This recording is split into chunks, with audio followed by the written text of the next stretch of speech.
Welcome back to Get a Grip on Lighting. On today's show, I am joined by my friend and co-host of Restoring Darkness. I don't know if I could call him a colleague. He's kind of like an anti-colleague or something, Greg. You know what I mean? He's like the Sure. lighting industry's villain. He's like a villain to the lighting industries. You know what I mean? He's coming for the lighting industry. He's hitting it from the side, and everyone in the lighting industry is kind of like saying, avoid that guy, Mark Baker. Don't give him a microphone. He's trouble for us. So Mark, folks, on Get a Grip on Lighting, he co-hosts Restoring Darkness. He is the president of the Soft Lights Foundation. He's also an electrical engineer, but Soft Lights is a 501c3 charity, and it is absolutely against the adoption of LED lighting. I would say that the number one purpose of Soft Lights Foundation is to curb, stop, and reverse the LED lighting, the adoption of LED light fixtures and light bulbs. And I think that's like a broad stroke. Now, Mark gets into a lot of different specific work with lawsuits against major U.S. Agencies, towns, different companies. So Mark Baker's got a lot to say to the lighting industry, and the lighting industry doesn't want to answer him. But Get a Grip on Lighting is always open, Greg Eric. We take anybody. So he's Right. my friend. He's my anti-colleague on Restoring Darkness, and we're gonna have him on in 1 minute. But before that, dude, we got to go over to the gangsters of New York, Satco, satco.com, baby. Right. And sorry, Mark, but they do have LED, but they also have all the traditional legacy sources. They have fluorescent still. They have HID. Anything you need for lighting, they've got. And they've even have fixtures. They have purpose built. They also have the incandescent socket in a lot of them where you can screw in what you want. And that's what I love about Satco. They give you every option you need in lighting. They are the go-to lighting If company you're for all of listening them. to this because of Mark Baker and you love incandescent lights and you're in Canada, the first place you should go is my company, atlaslighting.ca. We got lots of incandescent light bulbs. But if you're in the US or you're an electrical distributor and you want, some of your customers are starting to ask for those incandescent lights, halogen lights, these kind of things, depending on different state regulations, what I'm going to tell you is this. The number one company that is probably going to have them, if nobody else has them, Satco will have them sometimes. Like there's some stuff that's gone now, Greg, that you just can't get anymore. Like IR MR16s are really hard to get, right? Halogen IR MR16s. But Satco, if there's any company that's going to have it, it's Satco. Go to satco.com, light thing, right thing, the gangsters of New York. Of course, if you have light bulbs in a warehouse, whether they're LED or incandescent or halogen or HPS or fluorescent, yeah, that's right. We still move lots of fluorescents. Greg still sells fluorescent tubes, I guarantee you. If you have light bulbs in a warehouse, you join NAILD, the National Association of Innovative Lighting Distributors. And you Canadians out there, tariffs or no tariffs, join NAILD anyway. There's no tariff on your membership fee to NAILD. I hope. I hope. And June at Lightivation, Webster Marsh, the host of the Lighting Controls podcast. We do lots of podcasts here. He's putting on a NAILD certification for lighting controls. Not a quick, fast course, but a certification. 2 days in person, 2 days online. You register by going to nailed.org. And Greg, we made it to the end, but don't be a chump, okay? And I'm trying to get Mark Baker not to be a chump. You be at Light Gonna Fair go like March that. 4th to 8th. Yeah, March 4th to 8th in Vegas, buddy. We're going to go May 4th to 8th. I thought you Oh, weren't going to May. do dates because you don't know dates, but May, guys, that's when it is. It's in Vegas, and it's Light Fair. It's the industry's trade show that everybody needs to get to. We'll be there. You better get there too. I'm going to try to get Mark Baker in there. He's going to be wearing sunglasses like to protect himself from the LED light. I'm not kidding you. But we're going to try to get a live stream with Mark Baker. He's going to walk confidently in the midst of the lighting industry. Hopefully, Mark Baker, welcome to Get a Grip on Lighting. Oh, well, thank you, Michael, for having me on this show. It's our pleasure. So, Mark, in the opening, I described you as against. So you're trying to curb, stop, and reverse the adoption of LED light fixtures. In 2 to 3 minutes, can you tell the lighting industry why you're doing this? Yeah, you said a lot of things at the beginning of the show that I thought were super interesting. So we could get into how the lighting industry can help us solve this problem. Um, but the number one problem for those of us who cannot neurologically tolerate LED lights is the seizures we're suffering, the migraines we're having to live with, the thoughts of suicide that people are calling me about, these neurological reactions to this very intense directional light is, for us, the number one problem. Another problem, of course, is the use of blue-rich LED light. This was not a problem before. High-pressure sodiums were not a problem for us. Incandescent light bulbs were not a problem with, of course, lots of infrared light. So this development of LEDs, which has removed all the beneficial infrared light and made this sort of unhealthy type of light in the name of so-called energy efficiency, has had a severe impact on many humans. Some people don't even know it, but many of us are suffering now. And so this LED light has not been tested or evaluated for health or safety by the Food and Drug Administration. There are procedures in the United States that you need to go through to make sure that these products are safe. They do it all the time for medical devices. The FDA does that all the time. They have these review boards to make sure this is safe. They never did it for any LEDs. They have regulations for lasers, which are kind of like LED light. So it's just then this, wow, let's get this stuff out there and sell it. And now we're suffering the consequences. So we'd like to wrap it all up, put it all back in the box, go back to the way it was. I know some people will say, well, that's impossible, but you got to look at the facts. You got to look at how dangerous this light is. So that's our position. And Greg, before I go over to you, I just want to tell the audience that I believe it was the U.S. Congress, Mark, that put the FDA in charge of light emitting energy or something like that, which makes them responsible for LED lighting and its safety profile. But they haven't done any of this work in decades and decades and decades. Is that correct? Yeah, so just a brief update for the audience. So in 2005, the US passed the Energy Policy Act. That's what got the ball rolling with LEDs. But before 2005, the US Congress passed in 1968 the Radiation Control for Health and Safety Act. This was passed after decades of new devices being invented in the 1900s. Television sets, x-ray machines, lasers, anything that was emitting electromagnetic radiation along the whole spectrum was causing all kinds of health impacts 100 years ago. So all kinds of people got sick, and it took decades and decades for Congress to say, wow, this electromagnetic radiation is pretty risky. We ought to regulate it. So it was at that time in 1968 that they directed in the U.S. the Food and Drug Administration. I know that food and drug, maybe it doesn't have the word electromagnetic radiation in there, but that's the agency. So within the Food and Drug Administration is a department called the Center for Devices and Radiological Health, and within that agency or department, I should say, is where they regulate medical devices, which they do all the time, and they have a big staff for that. I don't know, billions of dollars. And then the other side is electromagnetic radiation, which includes visible light. So it's in the statutes that it's the FDA, and they're supposed to not only test and evaluate LED products, but they're supposed to liaison with other agencies such as National Highway Traffic Safety Administration for LED headlights, Consumer Product Safety Commission for light bulbs, right? The Department of Energy, let's say for streetlights, Environmental Protection Agency, U.S. Access Board. That's all required and mandated, and they haven't done that. Excuse me. So that's why we now have this situation where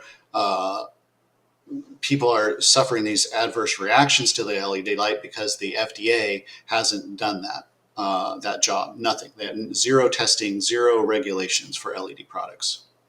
Greg, sometimes, hang on one second. Sometimes you're going to go right to Greg. Greg, sometimes the deep state is corrupt, and sometimes the deep state is incompetent. Yep. So has any lighting ever been tested? I know you're saying LED, but was fluorescent, induction, halogen, any of these? There are. Let's see if I can remember off the top of my head. But lasers, those have been tested. Those have regulations. Sun tanning booths, those have regulations. What's the other one? Is it mercury vapor Or is Oh, it rats! I UVC, forget. ultraviolet UV lights for No, disinfection? they're not even UV. They've done it just sort of like, oh well, a little bit of talk about it, but there aren't really. Um, I don't have the list right in front of me, but yes. So there are incandescents. No, there's no regulations for those, but there are a couple. So it's not. When I first got into this, it was like, oh, maybe you don't understand that visible light is part of the electromagnetic spectrum. No, they do. It's there. They have some regulations, but LEDs. For decades, it's been a conscious decision. Oh, we're not going to go there. We're going to let the industry do their thing. It sounds, a couple of things you labeled there were kind of specialty applications. LED is very broad because it covers all sorts of, general lighting. And so do you know that any general lighting was ever tested? Or is it all specialty like suntan lasers? Or is it like office lighting, office fluorescent lighting, for example? Was that ever Fluorescence, tested? I don't think they had any. There was this. I don't think it was mercury vapor. I think it was mercury vapor. I don't think it was metal halide, but anyway, it was a certain technology of that emitted light. So that became important. Their main focus was eye safety, I would say, right? So Hmm. if it's too intense, and burns a hole in your eye. That's no good.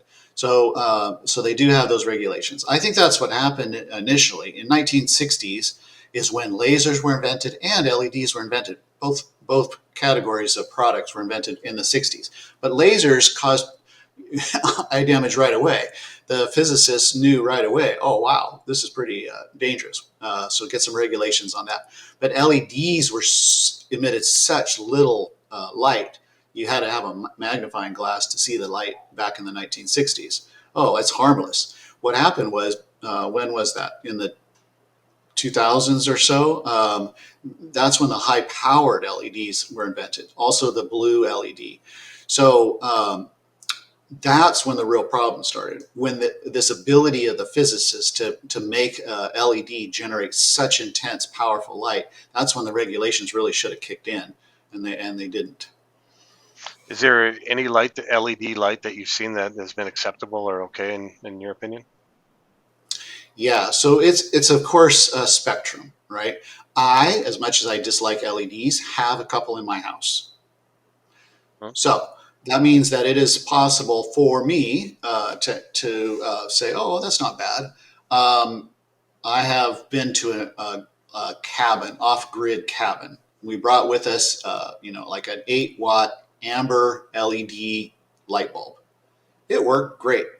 I'm happy to say it was great. It gave off a kind of a pleasing glow. It's out there in the woods, so you don't want some kind of harsh light. You want this sort of soft light. Um, and it was great because before we used kerosene lanterns, or those Coleman lanterns that you fill up, and it was smoky and it was hot and it made sounds and stuff. So this little 8-watt amber LED used very little energy. We attached it to a battery and it worked great. So I have a couple of ambers. I have one in my bedroom. What is absolutely intolerable is I also have in this house that were installed in the ceiling before I got here, 5,000 Kelvin LED fixtures. This terrible light, I don't switch those on. Fluorescent is not a great light, but it's okay. I can turn on that switch and I can get my job done. It's not my favorite light, but the 5,000 K LED that's in the ceiling is so terrible that I don't turn on that switch. And I've taken a few out, but that's a whole nother topic. You got to throw away the whole fixture instead of Yeah. just the light bulb. Wow. So, but that's just me. So there are other members of our group, such as people who have epilepsy, or even there's a person that doesn't have epilepsy, and they will suffer a seizure when exposed to LED lights. We don't know if there's some level of color temperature, some level of intensity, some level of flicker that would be safe. How do you figure it out? I mean, that's kind of tricky. I mean, do you get mice to test on the mice? Do you get monkeys to test on the monkeys? Do you get the actual humans and then watch them suffer the seizure under this light? All we know is that it does cause these seizures, and it has been documented in medical settings, so we know it occurs. And we'd like the lighting industry to be aware of this and maybe helping us to get this fixed. Got it. So you do notice a difference between 5,000 Kelvin LED and 5,000 Kelvin fluorescent. It's visible to you, Yeah. and you can see it. Oh, yeah. Okay. So a lot of stores have switched to LED tube lights, right? The big Mm-hmm. box stores, for example. I can't walk into that. I mean, I have. But as soon as I walk into those stores, it looks like a fluorescent. It's got the same shape, those tubes, and it's got that same kind of white color. But I can feel this massive headache coming on instantly. It's like I can't breathe. I'm suffocating. So I turn around and run out, literally run out of the store. And so I've heard this same story from other people too.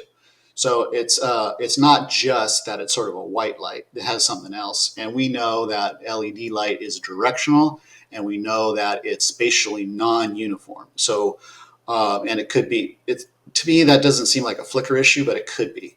So you've got this sort of digital flicker. You've got the fact that it's a Lambertian distribution, and you've got the fact that it's got this blue. It could also be heavily. The problem could be that it's a spike of blue without any infrared. I think that could be a major part of this problem.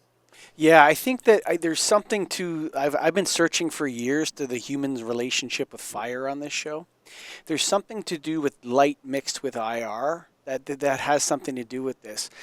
What Mark is saying is that if we had talked to Mark in 2016 or 17 when we started the show, Greg, we would have had a different conversation. Now, what's happening is that the assumption that electric light is benign and that it doesn't make any difference what kind of electric light you use, it's all the same thing. Those assumptions are coming apart. And what we're seeing, Greg, is that there's a big difference between LED light and incandescent light. They're not the same thing. Even if you put it at 2700K, it's not the same thing. Um, can this be solved using LED? I think that would be something that the FDA should look into. That's what Mark Baker is saying, right? Do I have that correct, Mark? Absolutely. So the problem is it's not just one, it's not just color temperature. Like, so I'm on LinkedIn and lots of people, physicists and people that sell lights and such, and they want to sell healthy lighting, or for example, they talk about the color temperature, the spectral power distribution. Okay, that's great. It's important. And within that spectral power distribution, there's all kinds of, each wavelength causes something different in the humans. So, I mean, it's already super complicated just looking at the spectral power distribution. But in addition to that, you have the spatial properties where it's this directional, spatially non-uniform light. And then you have the digital flicker or digital pulsing, pulse width modulation, et cetera. So you're going to try to make a light that sort of mimics incandescent or mimics the sun. Wow, it's super challenging. And what we've done is done it backwards by releasing it into the environment first and then saying, oh, maybe we ought to test it or figure out how it works. So it Well, was just done that's what completely. you're saying. That's not what the lighting industry is saying. And I think Oh, the lighting industry is not saying that. I don't think, Greg, would you say that the lighting industry would agree with the statement that LED lighting needs to be better understood from a human health and wellness perspective? Do you think the lighting industry would agree with that statement? I would say, yeah, yeah. No, I think it's a new technology that we would definitely want to know the answer to, because it can help us, be better at our jobs, better at selling, and eventually, make more revenue because of it. No, but like It opened up a whole new thing. that's a new revelation, Greg, that you're talking about. Yeah, That wasn't that like that's what I'm looking for. in 2017 nobody would have agreed with that statement, right? And so Right. now Mark Baker's on the forefront, on the avant-garde of letting Americans in the world, but specifically in America, because he works with these agencies in America, suing them all the time and doing different things like that. What he's saying is that what I'm saying is that Mark Baker's right and the lighting industry is wrong. The lighting industry needs to engage with the ideas that Mark Baker is talking about. And is it ready to do that, Greg? Is the lighting industry ready? Obviously not. Otherwise, it would have been done. I think it's still at the stage that everybody made their lights a certain way, and they still have all this stock and inventory and a plan in place that it would totally disrupt it. So it'd be like starting it over again. And they're not ready, and they probably don't ever want to get to that point. But I do. You guys do. Obviously, I think it makes sense too. But I just don't know if it's realistic. Why, Unfortunately. yeah, why is it that I think you've touched upon the reason why Nailed, Greg, and Mark, you'll like this. This is why Nailed was on the forefront of all this. Because guys like Greg and I that are like Nailed is filled with people like Greg and I. It's just tons of people that do what Greg and I do every day and so have this very similar knowledge. None of those people are all that worried about selling a different kind of light fixture that works better, that's healthier, it doesn't cause problems. Like we've been adopting to change at the front end of the industry for decades. So if something came out that was really, really good that solved all these problems, we'd welcome it. Distributors would welcome it. We'd say, let's do it. Right? I can have this and show this to customers or whatever that want to buy stuff. We're not afraid of that kind of change. Who is Greg? And then I'm going to go back over to Mark. Why is this, where in the industry is the problem and the resistance? I don't know if you can pinpoint one. I think it's just as a whole. Like The distributors aren't part of the there. resistance. No, I mean, I would say manufacturers. Likely to some degree. Um, but there is no leader in lighting. We know that. Unfortunately, there is no organization that leads it. It's a free for all, and when you have a free for all, that's what it's going to continue to be. And until there's a leader in lighting that steps up, and I don't know if we can get to that point too, it won't be. So does that answer it? I Doesn't answer nominate it? I Like, nominate Mark Baker for executive director of the IES. oh, there you go. Mark, you want the job? I just nominated you. Michael, I would appreciate it if the IES would listen to us. So I've been contacting the IES since around 2016. 2016 is also when Dr. Mata's report came out showing that blue rich light is very hazardous for our health. IES has been fighting Dr. Mata and has been fighting the Soft Lights Foundation, or ignoring the Soft Lights Foundation, for almost a decade now. So it is time for this IES to recognize that these hazards are real.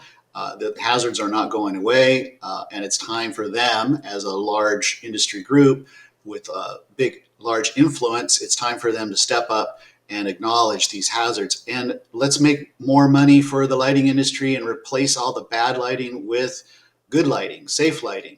And some of these manufacturers may need to come back online and start producing incandescent light bulbs and producing high pressure sodiums again, even if they had their flaws. But there needs to be alternatives. And, the lighting industry wasn't 100% on board when this first occurred. It was the U.S. Department of Energy that sort of forced this. There were these meetings that occurred. That's true, Greg, actually. There is a lot of people in lighting. Mark, I hate to interrupt you. I'm going to let you get right back on it. But he's right about that. Back in 2012, 2013, I think, I remember Randy Reed telling us on episode 6 of Get a Grip on Lighting or something, he used to flip the bird at LED light fixtures when he drove by them. Oh. Remember that? He used to flip the bird at it.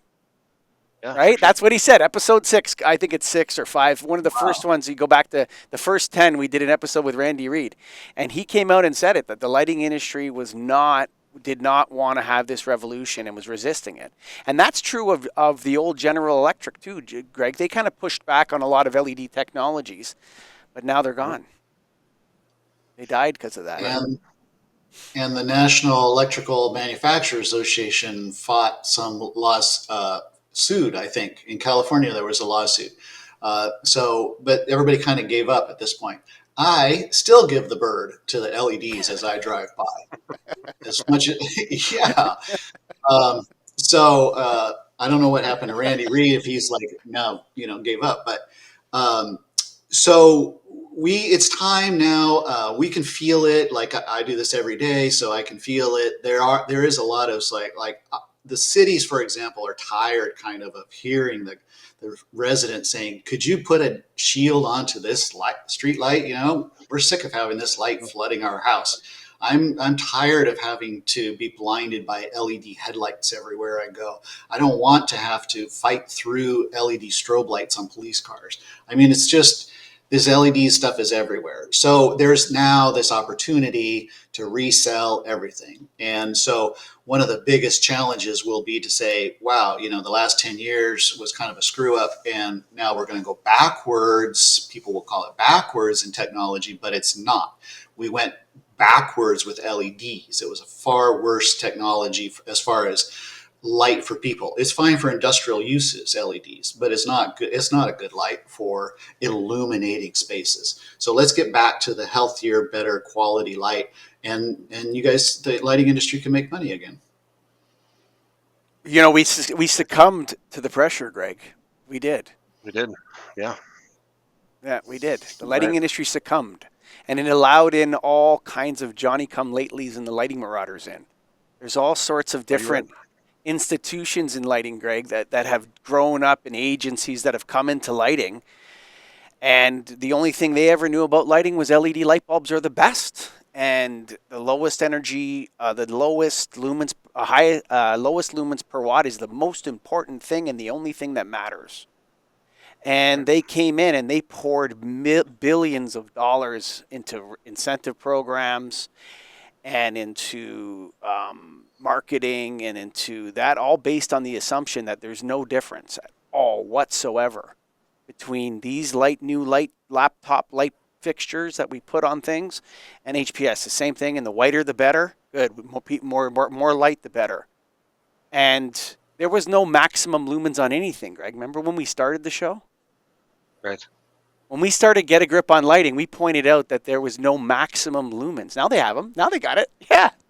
Mm-hmm. Yeah, they got it. They I don't know when they started developing, if it was before or after Get a Grip on Lighting started doing podcasts. Okay?